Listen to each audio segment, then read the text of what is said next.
What's going on, guys? It's your boy Kev here, back with another Prizepicks video. We are doing the Week 2 main slate for Sunday football.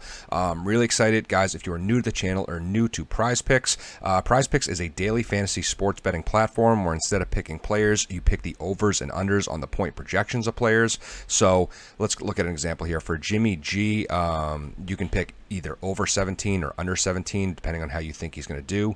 And you pair that a couple times, whether you want to do it 2, 3, 4, 5 times. If they're going to, like I said, hit the over-under. And it's sort of like a parlay in that aspect. So I can go over on Jimmy, under on Jalen. And you can do this with different sports as well, which is cool. So I can switch over to MMA, which is happening tonight. Look at Impa Sangane at 82.5. And, I think he's going to score, I don't know, actually a pretty accurate line. Let's see if any actually stick out to me here and I can help you guys with something.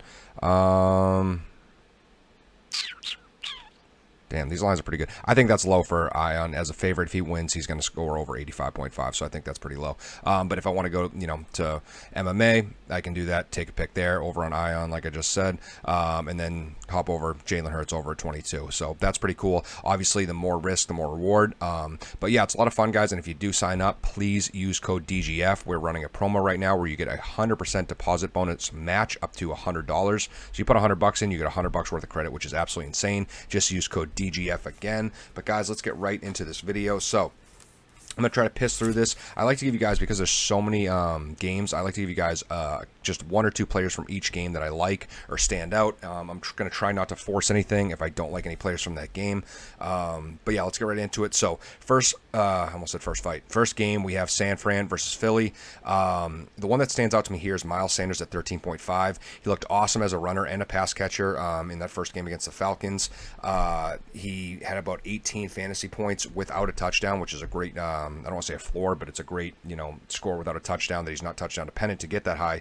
49ers just got absolutely shredded by two different pass catching running backs in Swift and Williams. So yeah, that's definitely boding pretty well for him. Another person that I'm looking at just a little bit is Brandon Nyuk here at 9. That's very easy to clear for him if he has a bounce back game. Won't officially put my stamp on this one yet, but there is potential there with Brandon Nyuk. Just an interesting scenario over there. You got to look into that situation a little more, as me, Matt, and TJ talked about yesterday, especially with a little Shanahan beef with him and Nyuk. Moving on, we have Buffalo and Miami. Buffalo and Miami, the only person that really stands out a little bit to me is Devin Singletary. I know, I almost said Randy Moss. Zach Moss was out last game, and it caused Devin Singletary to see the highest snap count of his career at 75%. Moss is back, but Bills like to ride the hot hand, and Devin Singletary looked pretty damn good. The Dolphins just got smoked on the ground by the Pats. I know the Dolphins obviously won that game, but Damian Harris cleared 100 rushing yards, and the Dolphins will be an easier defense to run on and to pass catch on than the Steelers. So I definitely think Singletary at 11 is very easy to clear there. Denver and Jacksonville. Interesting game here. I think that James Robinson at 11.5 is a little bit interesting. I'm not going to put my stamp on that one, but 11.5, I think he could easily clear that. I think he's going to come back a little bit from obviously at game one. I'm not going to overreact to him. Hyde had less than 10 carries. I think it was a game script thing against the Texans. They found themselves down 20 points by halftime, which is not where you want to be, obviously. Makes it hard to be a running back. And he still did good as a pass catcher, which we know James Robinson can do. So I don't hate him, but my number one is probably Cortland Sutton or Noah Fant. We know you can pass on the Jags. We just watched the Texans do it. Tyrod shredded them. So, I mean, you can absolutely throw on him. I think Cortland Sutton has a bounce-back game. He had a tough matchup in week one. No Judy. All the analysts think he's going to have a bounce-back game, and I do agree. So I'm going to go over on Sutton at 13.5. Houston and Cleveland. Houston and Cleveland, I was looking at this earlier. Kareem Hunt's dumb friggin' chin is just the only picture here. I don't know if that's just a sign that Kareem Hunt's going to, just absolutely snap or be trash. I don't know. But yeah, don't take Kareem Hunt's chin. So Houston, Cleveland, I really don't love anyone in this game. I'm not going to overreact to Ingram getting 26 carries, as we just talked about. Game script really helped him. They're up by a lot. They can pound it with Ingram. Didn't need to use Phillip Lindsay as much as a pass catcher. That said, 8 is not too hard to clear. I don't love anyone else here. Chubbs is pretty accurate. Cooks looks okay at 14. He just is the only option on the team. They're probably going to be behind and have to throw that ball. I don't know. I don't love this game. I'm not going to take anybody or a hard stance on this one. Saints and Carolina. I like CMC at 21.5. That's very low for CMC. For someone who averages almost 30 points a game, he's going to catch a ton of balls. Got to think they're going to be down. He's that entire offense. No one else in this game I love, though, with just how the Panthers played besides with him. I mean, I have Robbie Anderson in one of my leagues. He caught one ball. I know it was a big bomb touchdown, but that is not something that really bodes confidence, to be honest. That was just one catch, one deep ball. I mean, you take that away, he had a nothing day. So, don't really love him. Jameis spread the ball way too much for me to pick any of these guys. I don't hate Jameis, I guess, at 19, but I wouldn't take any of his receivers or anybody else on that Saints offense. Kamara's a stud, but I mean, CMC and Kamara don't score anything close to each other historically. As much as people may think that's crazy to say, go look at the stats. CMC outscores Kamara by a pretty high margin, and he's a 1.5 difference in terms of projected score here. So definitely like CMC as usual. Cincy versus Chicago, next game.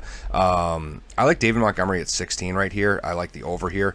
David is my favorite pick in this game for sure. Has cleared this in 7 straight games if you want to count the 2020 season. The Bengals were 29th against the run in 2020. They did just bottle up Dalvin Cook a little bit, but I'm not going to overreact to that. It's one game, and I think they just made a point to stop Dalvin Cook. David Montgomery, they might try to do it again with him, but he's a good pass-catching back, and he's been playing out of his gourd. So I definitely like David Montgomery, and he just did it pretty well against a very good defense himself, so don't hate that. Rams and Colts, super high projections all around.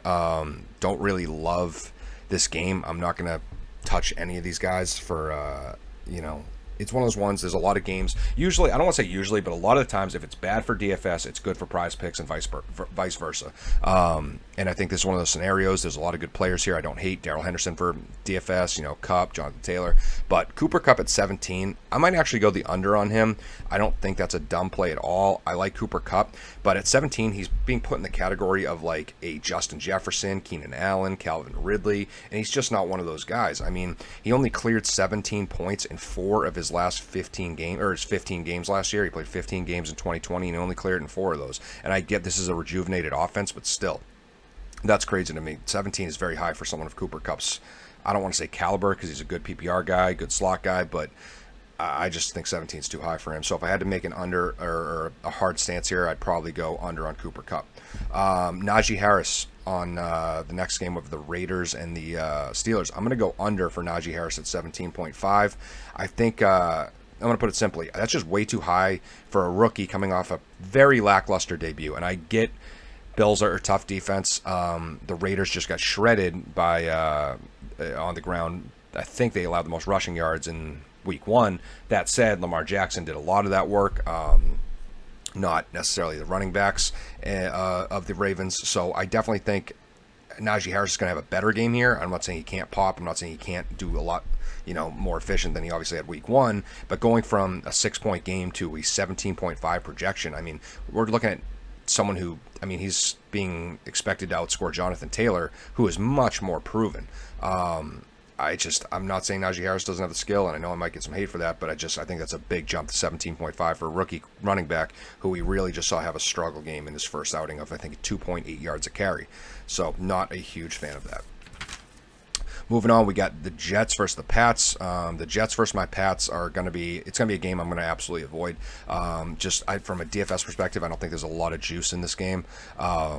Pats typically aren't a good fantasy team. Jets aren't typically a good fantasy team. I'm probably going to fully avoid that. Tampa Bay versus ATL. Definitely more upside here. A lot of big names here. One of those ones where, again, it's better from a DFS and fantasy perspective than it is necessarily a Prizepicks perspective. But the one I see that is the most obvious to me is Tom Brady over 23 here. I think he was 22, so he has moved a little bit, but I still like him over 23. That offense, it's pretty simple here. You don't need to get cute. That offense is just way too good, and that defense is way too bad. The Bucks still have just struggled so hard running the ball, and they don't need to when you have 4 amazing weapons on that team for Brady and Gronk and his 3 receivers. So I don't think they're going to change anything. I think Tom Brady's just going to shred the Falcons' secondary. So definitely like TB 12 over 23 points. Minnesota versus Arizona. With a healthy Kyler, D-Hop usually clears that price point of 18. I still don't love it, though. It's still kind of high. I don't love this game in general. Cook is the only one who really scores on average more than his projection, at least consistently. But I would probably avoid this game in Prizepicks and then hammer it in DFS because I love Justin Jefferson moving forward. But that's pretty high for for Prizepicks expectation. So I'm going to avoid that. Moving on, we have next. What do we got next? The Cowboys and the Chargers. Cowboys and Chargers. Another one. Just so many hammers on this in this game. I mean, ridiculous amount of DFS potential here. I like Zeke at 16.5. I love the over. In his 5 full games that he played with Dak last year, he had an average of 22.34 points and cleared 16.5 in all of his games. I'm not going to overreact to the one game he's played with him this year where he played one of, if not the best run defense I've ever seen. I've never seen such studs struggle against a run defense as people have with the Bucs. CMC, second best season of all time in 2019 for DFS. For fantasy sports or fantasy football, just behind LT's amazing season, I think 2006. He got bottled up twice by the Bucs. No one can touch the Bucs run D. It's just, I'm not going to overreact to that. So I think Zeke has a huge bounce back game and a much easier matchup, and I think he rolls over 16.5. So yeah, that's a pretty obvious one to me. Moving on, we got Seattle versus Tennessee. Nope. Just nope. It's the perfect example of an amazing DFS one, terrible price. There's so many weapons, especially after some of these ones we don't know. Like DK kind of came alive late. Lockett had a big day. Chris Carson did pretty good. Derrick Henry did terrible. The Titans did terrible just in general. But are they going to bounce back? Almost guaranteed, especially in this matchup. Granted, the Seahawks are a similar team to the Cardinals in a lot of ways, and I think you thought the Titans would shred up the Cardinals after they're getting, but I also don't expect them to get sacked 5 times like by Chandler Jones again, because obviously I don't think Seahawks have anyone that's going to do that to them. So I think there's a lot of potential here in DFS, but like I said, I'm going to avoid this completely in Prizepicks just because there's so much volatility, so many variables about how this game could go. Could be a Lockett day, could be a Metcalf day. Julio could finally come out and pop. AJ Brown could be the guy again. Derrick Henry could have a 40-point Derrick Henry day. You never know what's going to happen. So I'm going to avoid that game. Moving on to the last game on the slate and maybe the easiest pick on the slate.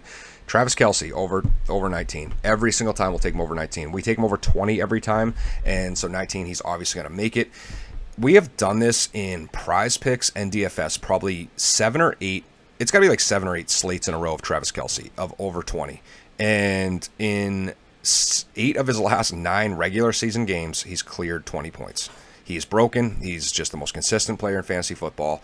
And take Travis Kelce for the over. So if you don't, maybe this is the time he flops, but my goodness, he's just the most consistent player by far. Thank you guys for tuning in. I know it was a quick video. I want to get through that. Just give you guys some obvious picks, especially with, we got a lot more other stuff going on with DFS, MMA this weekend, all this crap. So, but love going through these videos with you guys. Love going through the Prizepicks. I'm trying to look at an overall for my, if I just had to pick one, and I think it is going to be Travis Kelce just off consistency. I got some RBs in there. I do like Miles Sanders, and I do like Zeke at 16.5. But, yep, that'll do it, guys. If you do like it, please subscribe, like, and smash that notification bell. And if you do sign up for Prizepicks, please use code DGF. It really does help us out a lot. Thank you guys for tuning in, and as always, let's cash.